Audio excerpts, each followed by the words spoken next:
So, ayan guys, magluto tayo ngayon ng sinigang na pork na may taba at saka may buto-buto. So, wala tayong ibang gulay kasi ito lang pong available sa bahay. Meron tayong kamatis, meron tayong sitaw, at saka talong. So, dito na lang tayo kukuha sa sinigang mix powder. Yung ibang mga gulay kasi merong gabi. Dito na lang tayo. And then, onions lang naman. Then, nalagyan natin ng buong paminta. And so far, ito yung ating meron tayong taba. Yan. Sinaluan ko ng taba para masarap. And then, meron tayong buto-buto. Ito yung buto-buto natin. Ito yung vitamin sa tuhod. Ayan. So, pakuluan natin yan ng saglit. And then, itapon ang tubig. And then, yung final na tubig na para talaga sa pagpakulo at pagpapalambot. So, sarap ng ulam ngayon ni Mami G. Silip natin. Ayan, kumukulo na. Kumukulo na guys. Pero, kunting ano pa. Paminta at saka asin pa lang nilalagay natin dito. Kasi nagpapalambot pa tayo ng ating karne. Look at this. Ang sarap. Vitamin sa tuhod yan. Mamaya. Naglagay ako ng kutsara para mabilis siya maglambot. Okay. Gusto ko lang tumikim ng sabaw. Lagyan natin.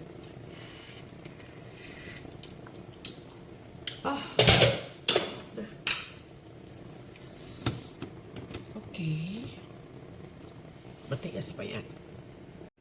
Pwede nang ilagay ang ating sibuyas kasi kumukulo na talaga. At ang ating kamatis.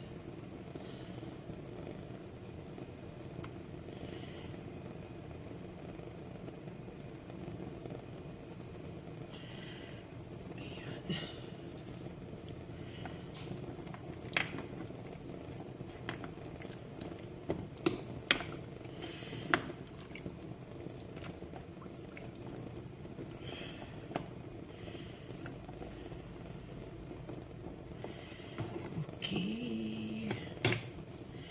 Kulo-kulo pa more. Hanggang lumambot na ang gulay na ang ilalagay natin. Dagdag na tayo ng maraming sabaw for final na kasi malambot na po ang karne. Ayan, malambot na po siya. Ang taba. So, this is the final sabaw. Kulo na lang para mailagay na natin ang ating talong at sitaw. Tikman natin. Nilagay na natin yung ating sinigang mix.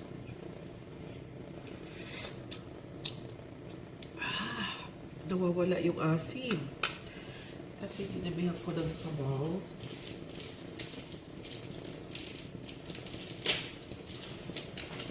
Magdagdag tayo ng konting asim. Kasi mas masarap asim.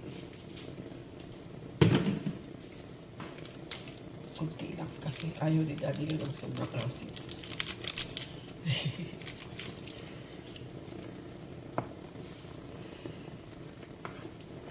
Dinabihan ko na kasi ng sabaw, nawawala na yung asin.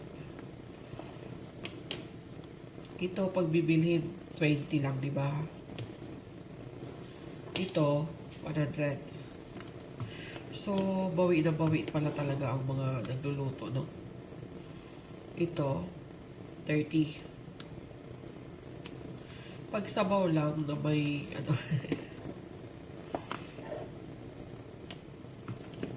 tikman natin ito maya-maya kung okay na yung asim. Dinagdagan natin konti kasi nawala yung asim nang dumagdag tayo ng final na sabaw. Pag kumulo to guys, bantayan kasi maapaw. Ayun, aapaw na. Aapaw. Bantay na bantay. Hinaan ko ng apoy. Kasi nakabantay na lang ako sa'yo.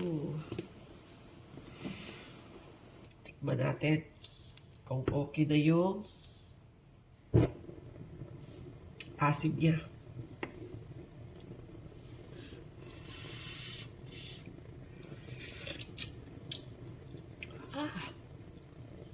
Kulang pa din. Ilagay na natin lahat. 2 sachet na tayo. So, expect na maasim talaga to.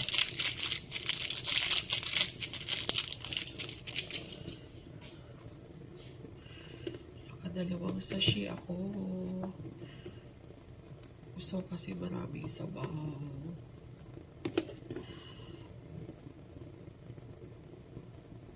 Pag ito, bibiliin 50. Kaya masarap mag-business ng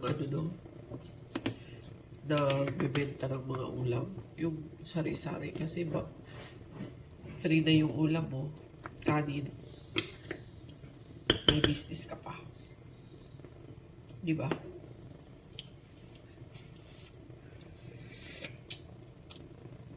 Ayun! Ayun si Asim. Pintig ng puso. Paano yan? Hindi na natin matatakpan. Kasi, aapaw ka agad eh. O babantayan ko na lang. Ayan na, ayan na, ayan na. Sayang ang sabaw. Sayang ang sabaw. Bantayan ko na lang. Hinaan ko palang apoy. Ayan. Pwede pala, hinaan lang ang apoy. Mahina na yung apoy ha. Okay, ganyan lang pala. Di na kailangan bantayan. Ay! Ayan, kulong-kulo na guys. Lagay na natin yung ating talong. Talong muna, talong.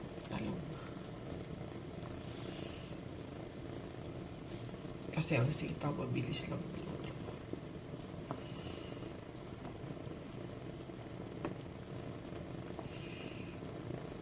Pag maraming sinigang, medyo sticky yung sabaw.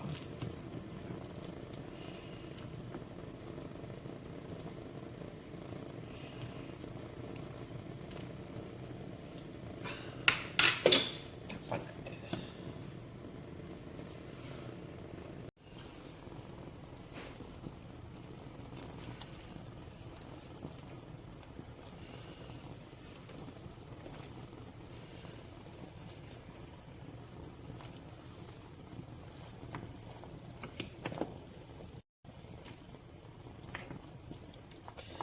Natanggal na. Meaning malambot na talaga siya.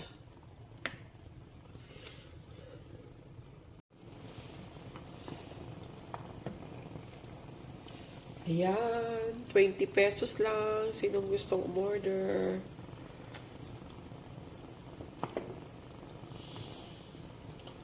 Pag ito, 100 pesos na. Order na. Sarap ng sinigang natin. Kahit sitaw at talong lang yung sahog. Nagulay pala.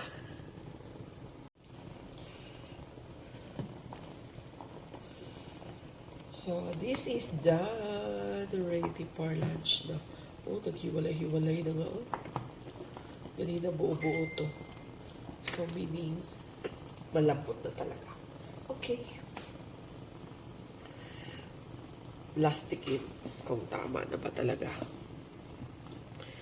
Patayin na natin ang apoy kasi ang sitaw mo lata.